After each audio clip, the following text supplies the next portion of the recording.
Did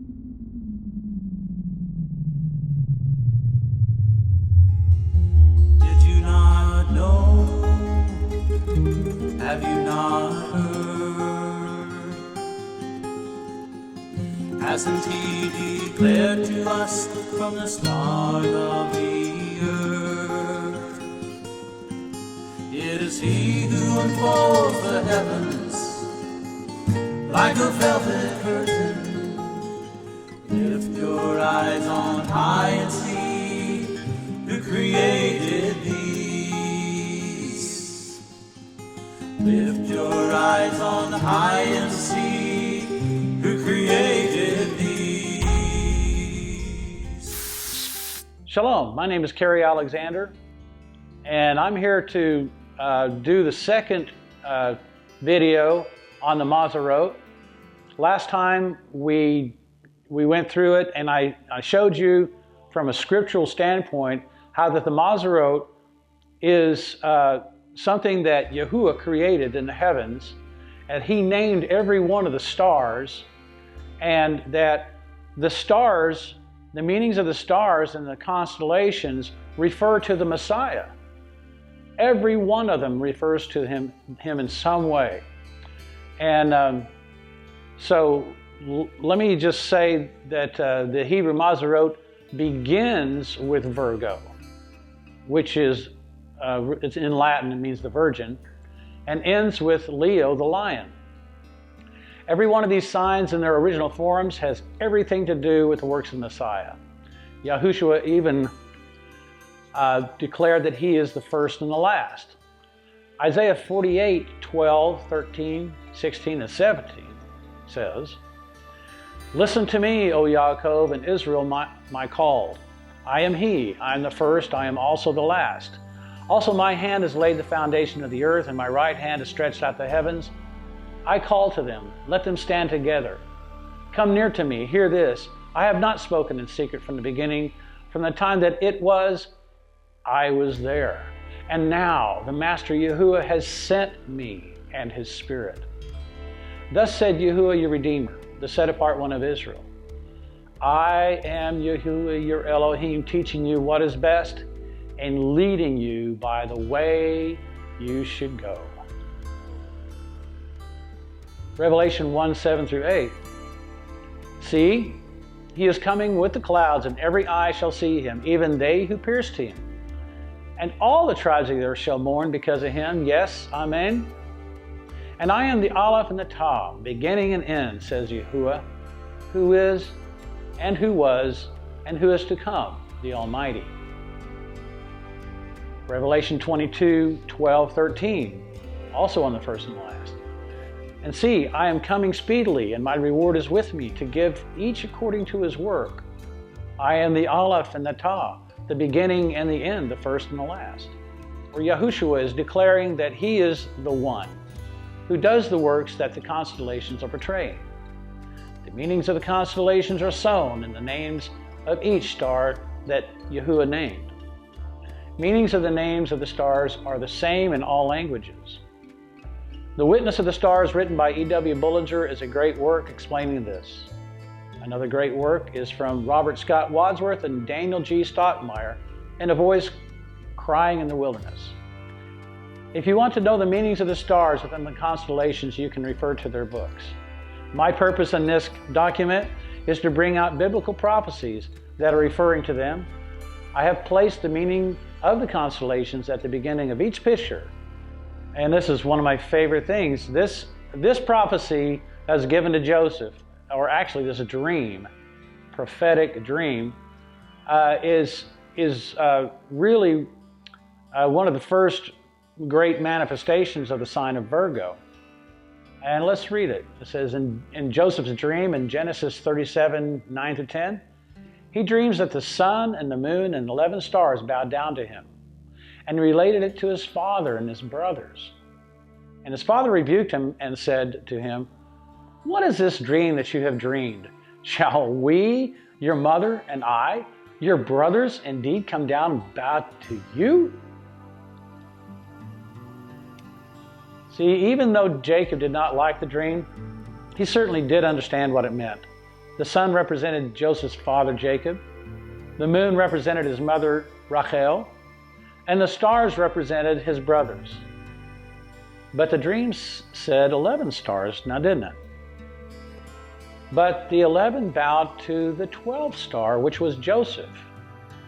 You see, the reason they all bowed to him was later he would be at the right hand of Pharaoh. And because there was a famine in the land, they had got to Egypt to get food from the granaries that Joseph had set up for the people. But also, Joseph was a perfect picture of our Messiah and how the sun and moon and stars bow to him. The birth of Israel, therefore, represents the virgin bride or the woman in prophecy. So let us look at the correlation between Israel and the sun and the moon and stars in Jeremiah 31, 35, 37. See, because this is the birthplace of Israel.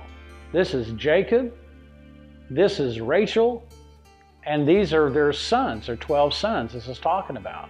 So clearly, the constellation Virgo is, the woman in the constellation Virgo is representing Israel. So here in Jeremiah 31, 35, and 37, thus said Yahuwah, who gives the sun for a light by day, and the laws of the moon and the stars for a light by night, who stirs up the sea and its waves roar, Yahuwah of hosts is his name. If these laws vanish from before me, declares Yahuwah, then the seed of Israel shall also cease from being a nation before me forever. Thus said Yahuwah, if the heavens above could be measured and the foundations of the earth searched out beneath, I would also cast off all the seed of Israel for all that they have done, declares Yahuwah. So, I mean, this is so perfect. I mean, this is a perfect description of how the constellations and all the luminaries in the sky are being referred to and correlated to Israel, the 12 tribes of Israel. Because if something happens to the sun, moon, and stars, then so also Israel will cease to being a nation. And so they're inseparable. You cannot divide them. They are one in idea. But you see, this is how the constellations work. In all actuality, the constellations are just a group of stars in the night sky. And as the meanings of the names of all the stars in a particular group are carefully considered, then lines are drawn from star to star to show the configuration of the subject the stars are portrayed. This is where the ideas for the pictures come from that are overlaid over the clusters of the stars. And so this is what you see in the heavens. You actually don't see a picture. You know, don't be disappointed when you look up into the sky and you don't see this picture of Virgo. If we could remove the picture of Virgo and you see the stars behind her, then that's actually the constellation of Virgo.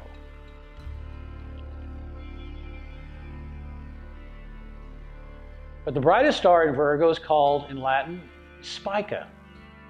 In Hebrew, this name is Zerah, which means seed. The star Al-Samek means branch. The star Beta Zavihave, or a better way to say it, Tzebi Yahweh, or even more correctly, Tzabi Yahuwah, which means beautiful Yahuwah. Just as it says here in Isaiah 4, verse 2, "In that day the branch of Yahuwah shall be splendid, beautiful, and esteemed, and the fruit of the earth shall be excellent and comely for the escaped ones of Israel." The star Al-Muradin in Arabic means the sent one. Now let me show you a couple of scriptures that go along with this. John 3:34, for he whom Elohim has sent speaks the words of Elohim, for Elohim does not give the Spirit by measure. John 4:34 is very similar. Yahushua said to them, my food is to do the desire of him who sent me and to accomplish his work. Now watch in John 6:37 through 40, all that the Father gives me shall come to me, and the one who comes to me I shall by no means cast out, because I have come down out of heaven, not to do my own desire, but the desire of him who sent me. This is the desire of the Father who sent me, that all he has given me I should not lose of it, but should raise it in the last day. And this is the desire of him who sent me, that everyone who sees the Son and believes in him should possess everlasting life, and I shall raise him up in the last day. Well, let me tell you, brothers and sisters, there's a prophecy for us, a beautiful prophecy, and we can hang on to this prophecy, because if you believe in the Messiah and you believe in the works that he has done, then he will raise you up in the last day. So now we have the scriptural background to understand the first sign or oath, because in this constellation we have a virgin holding a branch or sprout in her right hand and grain or seed in her left hand, which supports the Abrahamic prophecy in Genesis 22, verse 17 and 18. And it says, I shall certainly bless you, and I shall certainly increase your seed as the stars of the heavens, and as the sand which is on the seashore. And let your seed possess the gate of their enemies. And in you, your seed, the coming one, all the nations of the earth shall be blessed, because you have obeyed my voice. Now look at Genesis 3:15. And I put enmity between you and the woman, and between your seed and her seed. He shall crush your head, and you shall crush his heel. This prophecy, by the way, is the very first prophecy that was ever given concerning Virgo.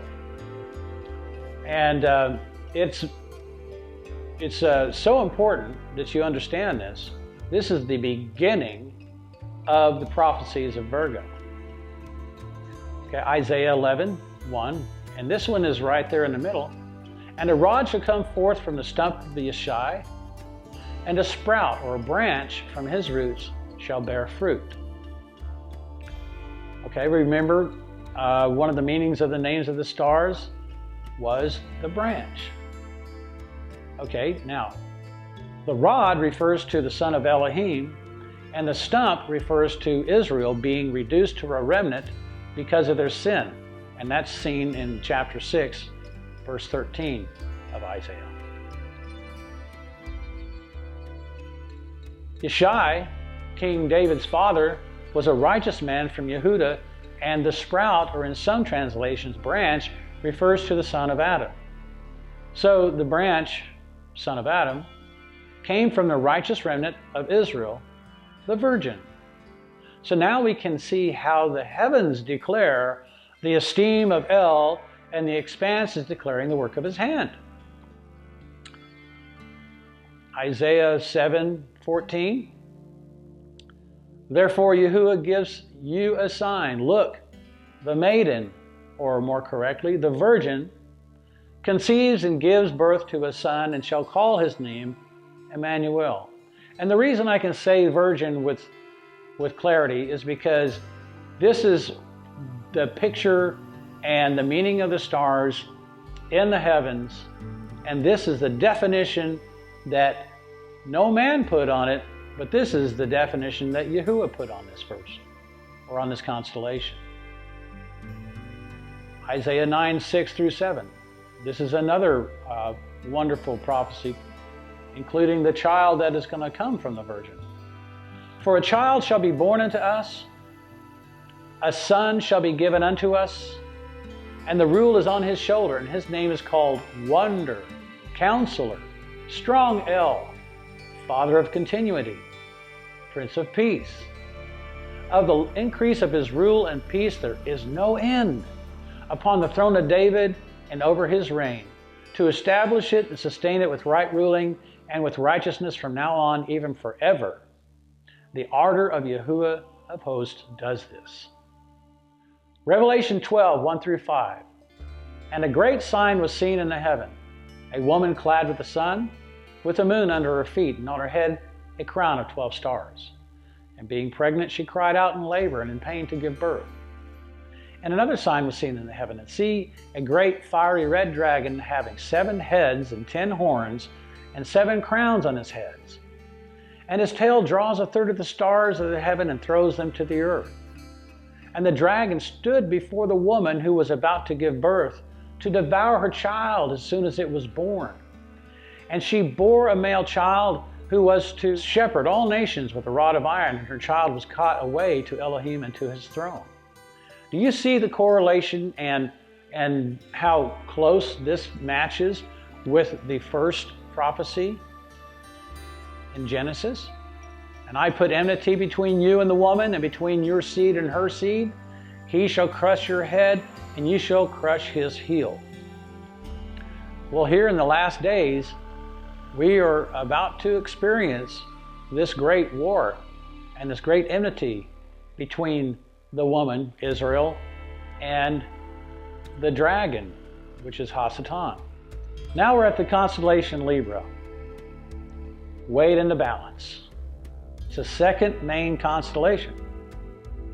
In Latin, this constellation is Libra and means weighing. In Hebrew, it is Mozanaim and means the scales, weighing. In Akkadian, the name of this is Tulku and means altar or sacred mound. The star Zubin means price,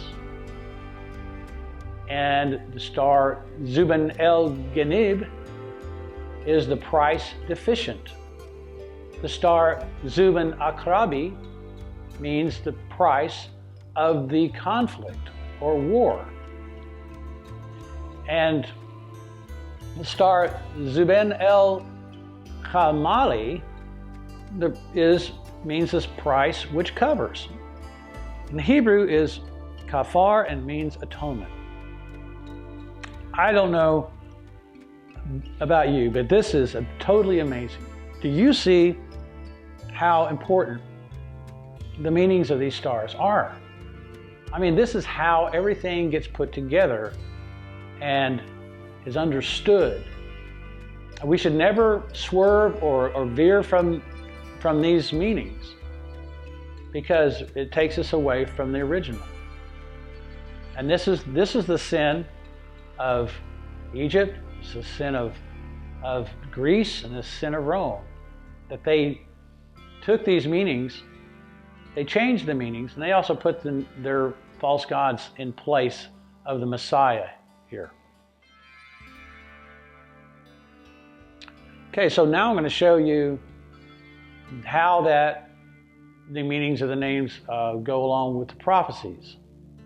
This is where, what Yahuwah has shown to me, this is where it comes in, because He's allowed me to get into the prophecies and read the prophecies, and I can see the meanings of the names of these stars in the prophecies, and this is why these prophecies pop up. Okay, so Isaiah 44, 21 through 23. Remember, what we're looking for is the star Zubin, which is the price, or Zubin El Ganiv, the price deficient, and price of the conflict or war, and the price which covers. So Isaiah 44 says, "Remember these matters, O Yaakov and Israel, for you are my servant. I have formed you. You are my servant, O Israel. Do not forget me. I shall wipe out your transgressions like a cloud, and your sins like a mist. Return to me, for I shall redeem you. Or I will buy you. You're bought. We are bought. Sing, O heavens, for Yahuwah shall do it. Shout, O depths of the earth. Break forth into singing, O mountains, forest, and every tree in it. For Yahuwah shall redeem Yaakov and make himself clear in Israel. Okay, so for Yahuwah shall redeem Yaakov and make himself clear in Israel. So there again, he's bought us with a price. Now Romans 3:21 to 24 says this. But now, apart from the Torah, a righteousness of Elohim has been revealed, being witnessed by the Torah and the prophets. And the righteousness of Elohim is through belief in Yahushua Messiah to all and on all who believe, for there is no difference. For all have sinned and fallen short of the esteem of Elohim, being declared right without paying by his favor through the redemption price paid, which is Messiah Yahushua. So this constellation is also a picture of judgment. Proverbs 16:7 through 11. And the reason, before I get into that, the reason it's a prophecy of judgment is because, it says that Yahuwah weighs the nations in a balance, and it's like we're fine dust on the balance. So when we're being judged, he puts us on the balance, and he can see where we are, and if we don't balance out, then we have sin on us. So this is what the judgment's all about. So Proverbs 16:7 through 11. When a man's ways please Yahuwah, he makes even his enemies to be at peace with him. Better is a little with righteousness than a large income without right ruling. A man's heart plans his way, but Yahuwah establishes his steps. An oath, a sign, is on his lips of the sovereign. In right ruling, his mouth trespasses not. A right scale and balances are of Yahuwah, and all the weights in the bag are his work. Okay, so what are we talking about here? We're talking about the constellation Libra. Look at Job 31:1 through 6. I have made a covenant with my eyes. How then could I gaze at a maiden? For what is the portion of Eloah from above, and the inheritance of the Almighty from on high? Is it not calamity to the perverse, and strangeness to the workers of wickedness? Does he not see my ways and number all my steps? If I have walked with falsehood, or if my foot has hurried to deceit, let him weigh me in a right scale, and let Eloah know my integrity. Well, that's a hard thing to do. It's actually saying, Father Yahuwah, look at me, and then you tell me what you see. And he can see all the problems. He can see all of our sins. And then he can declare to us what sins we have. And that's not an easy thing to do. But it's a very necessary thing for us to do to be saved. Isaiah 40:15. See, nations are as a drop in a bucket, and are reckoned as dust on the balance. See, he lifts up isles as fine dust.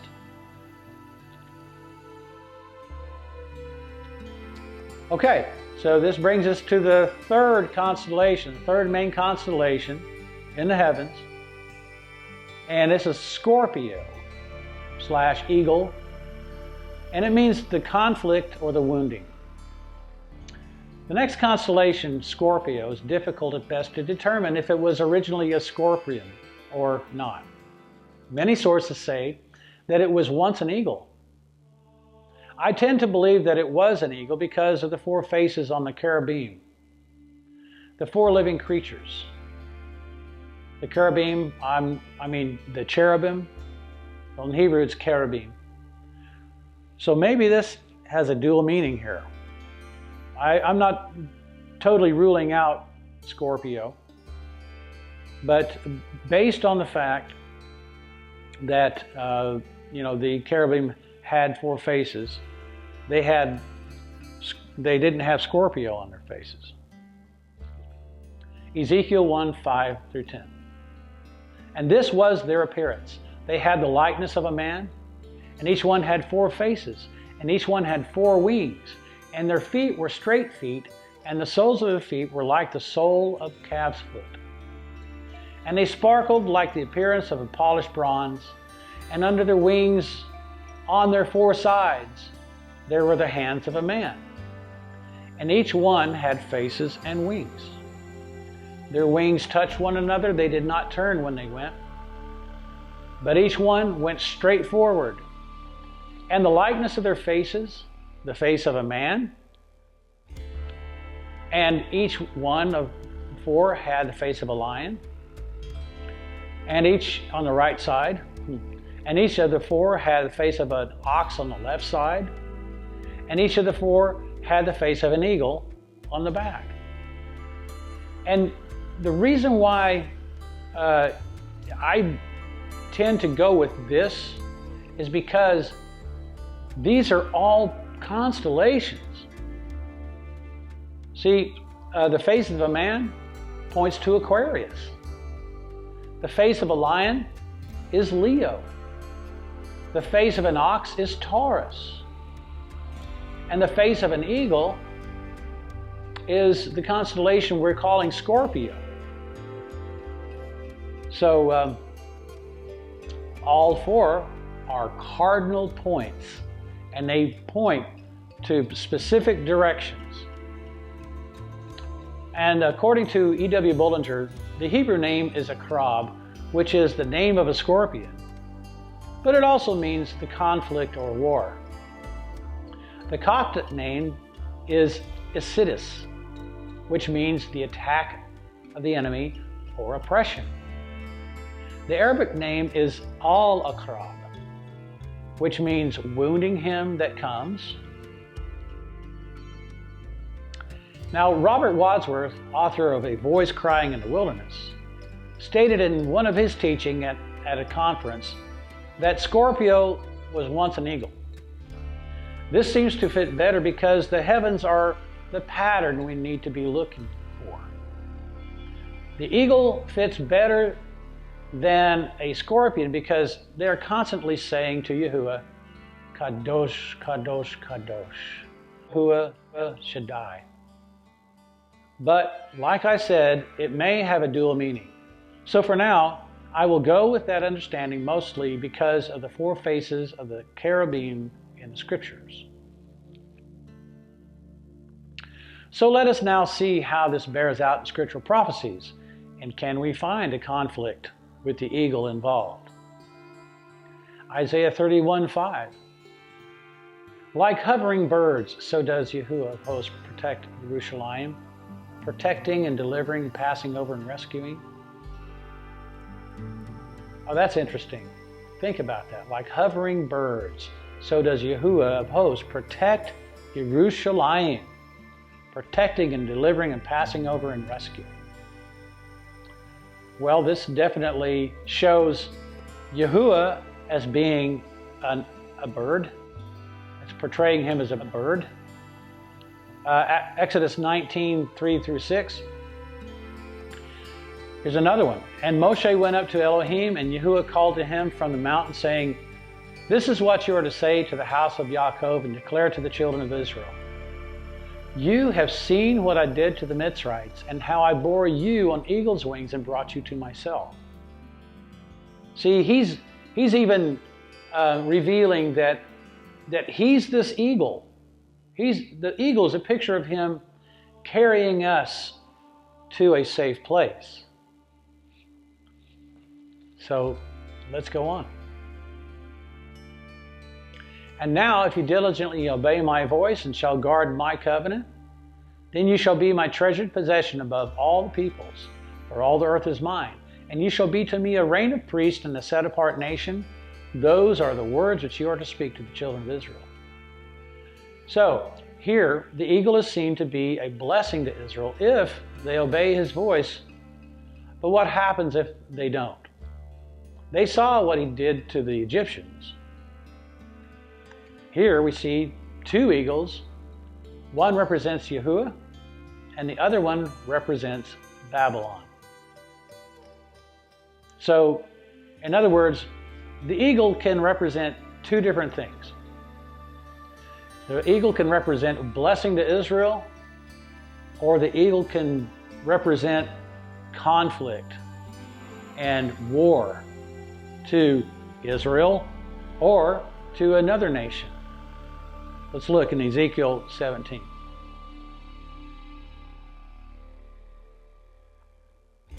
Ezekiel 17. And the word of Yahuwah came to me, saying, Son of man, put forth a riddle, and speak a parable to the house of Israel. And you shall say, Thus said the Master Yahuwah, the great eagle with large wings of long pinions, covered with feathers of various colors, came to Lebanon and took the top of the cedar.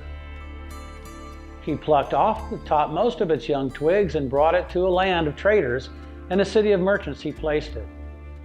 He also took some of the seed of the land and planted it in the field for seed. He took it by many waters. He set it like a willow tree. So it grew and became a low spreading vine. Its branches turned toward him, and its roots were under it, and it became a vine and brought forth branches and sent out shoots. Okay, that was the first eagle. And there was another eagle with large wings and many feathers. And see, this vine bent its roots toward him and stretched its branches toward him to water it, away from the beds where it was planted. It was planted in a good field by many waters to bring forth branches and to bear fruit, to be a splendid vine. Say, Thus said the Master Yahuwah, is it going to thrive? Is he not going to pull up its roots and cut off its fruit and let it wither? All of its sprouting leaves wither without great power or many people to pluck up by its roots. See, it is planted. Is it going to thrive? Would it not utterly wither when the east wind touches it? Wither the beds where it grows? And the word of Yahuwah came to me, saying, Please say to the rebellious house, Do you not know what these mean? Say, See, the sovereign of Babel went to Jerusalem and took its sovereign and heads and brought them with him to Babel. And he took one of the royal seed and made a covenant with him and put him under the oath. And he took away the might of the land, so that the rain would be brought low and not lift itself up, but guard his covenant that it might stand. But he rebelled against him by sending his messengers to Mitzrayim, to give him horses and many people. Shall it thrive? Shall he escape who is doing these? The king of Egypt tempted the king of Judah and caused him to want to come to Mitzrayim. But he rebelled against him by sending his messengers to Mitzrayim to give him horses and many people. Shall he thrive? Shall he escape who is doing these? And shall he break a covenant and still escape? As I live, declares the Master Yahuwah, in the place where the sovereign dwells, who set him up to reign, whose oath he despised and whose covenant he broke, with him in the midst of Babel he shall die. And Pharaoh with his great army and great company is not going to help him in battle when they heap up a siege mound and build a wall to cut off many beings. And he despised the oath by breaking the covenant. And see, he has given his hand and he has done all this. He is not going to escape. Therefore, thus said the Master Yahuwah, as I live, My oath which he has despised, and my covenant which he has broken, shall I not put it on his own head? And I shall spread my net over him, and he shall be taken in my snare. And I shall bring him to Babel, and enter into judgment with him there, for the trespass which he committed against me. And all his fugitives with all his bands will fall by the sword, and those who are left will be scattered to every wind. And you shall know that I, Yahuwah, have spoken. Thus said the Master Yahuwah, and I shall take of the top of the highest cedar and set it out. And I myself shall pluck off a tender one from the topmost of its young twigs, which I believe is the Messiah. And I shall plant it on a high and lofty mountain, and the mountain height of Israel. I plant it, and it shall bring forth branches and bear fruit, and become a big cedar. And under it shall dwell birds of every sort. In the shadow of its branches they shall dwell. And all the trees of the field shall know that I, Yahuwah, have brought down the high tree, and exalted the low tree, dried up the green tree, and made the dry tree flourish. I, Yahuwah, have spoken and shall do it. So the message of this prophecy is this. If we go against the word of Yahuwah, then the eagle brings us into conflict, and we are wounded. On the other hand, if we listen to his voice, then he will bless us, and he will bear us on eagle's wings and bring us to himself. How beautiful is that? So this constellation, Scorpio, which I believe truly to be the eagle, it is a picture of Israel being taken to a place of safety in the midst of conflict and turmoil. So, let's see. Deuteronomy 28, 47 through 52. Because you did not serve Yahuwah your Elohim with joy and gladness of heart for all the plenty, you shall serve your enemies, whom Yahuwah sends against you in hunger and in thirst and in nakedness and in need of all. And he shall put a yoke of iron on your neck until he has destroyed you. Yahuwah brings a nation against you from afar, from the end of the earth, as swift as the eagle flies. A nation whose language you shall not understand, a fierce-looking nation, which shows no regard for the elderly, nor show favor to the young. And they shall eat the fruit of your livestock and the fruit of your land until you are destroyed. They leave you no grain, nor new wine, nor oil, nor the increase of your cattle, or the offspring of your flocks, until they have destroyed you. And they shall besiege you at all your gates until your high and fenced walls in which you are trusting come down in all your land. And they shall besiege you at all your gates and all your land which Yahuwah your Elohim has given you. Isn't that interesting how that now in this time we have a president that wants to build a great wall dividing us from Mexico. And this wall we're supposed to be able to trust in, not to let anybody coming in that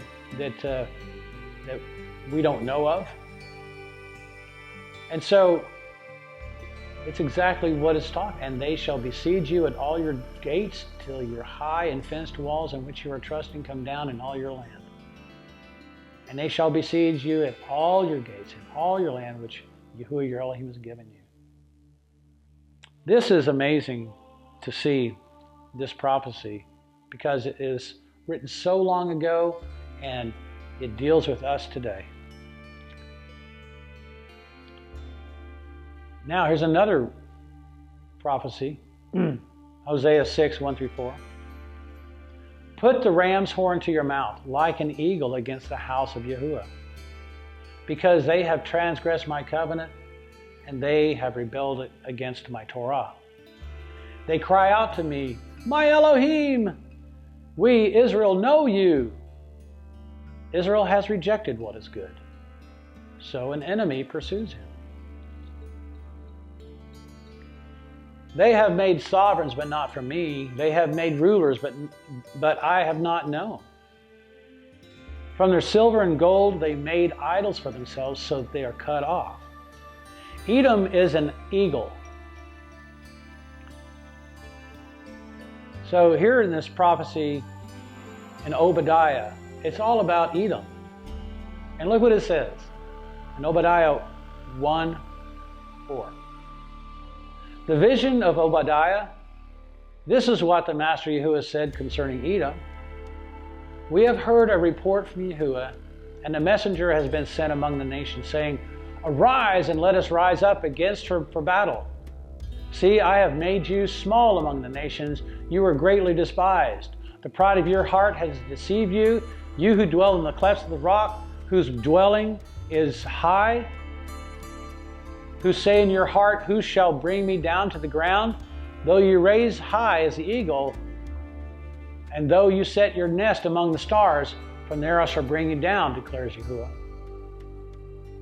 See, so here's an example of Yahuwah being the eagle, and he comes against Edom because of their sin, because of the terrible things that they have done. Okay, so here in Habakkuk 1:2-8, look at this. O Yahuwah, till when shall I cry and you not hear? I cry to you, violence, and you do not save. Why do you show me wickedness and cause me to see perversity? For ruin and violence are before me, and there is strife and contention arises. Therefore the Torah ceases, and right ruling never goes forth. For the wrong hem in the righteous, so that right ruling comes out twisted. Look among the nations of the sea and be amazed. Be amazed, for a work is being wrought in your days, which you would not believe if it were told.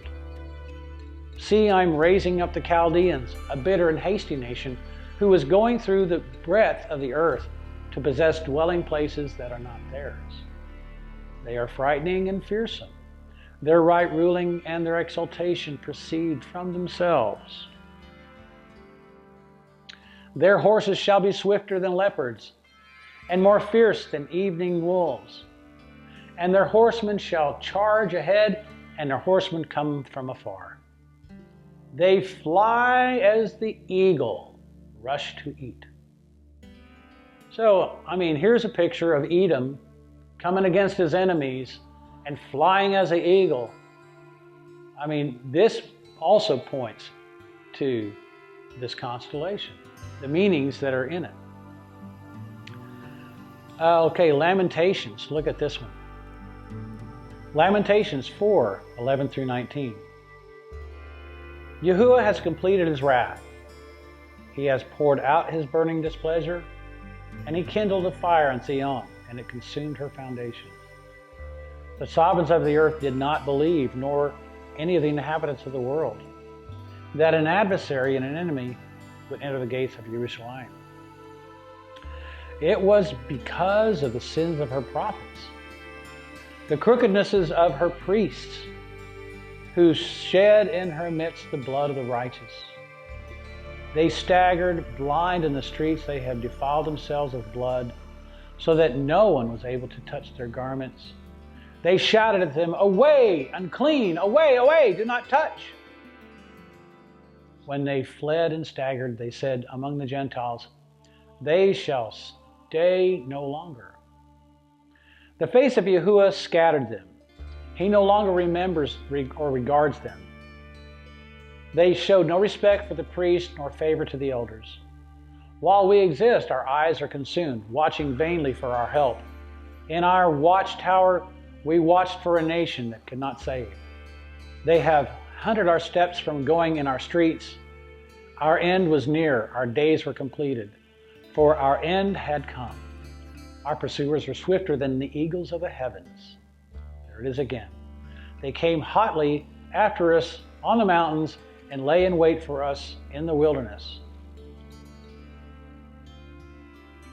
So here we are.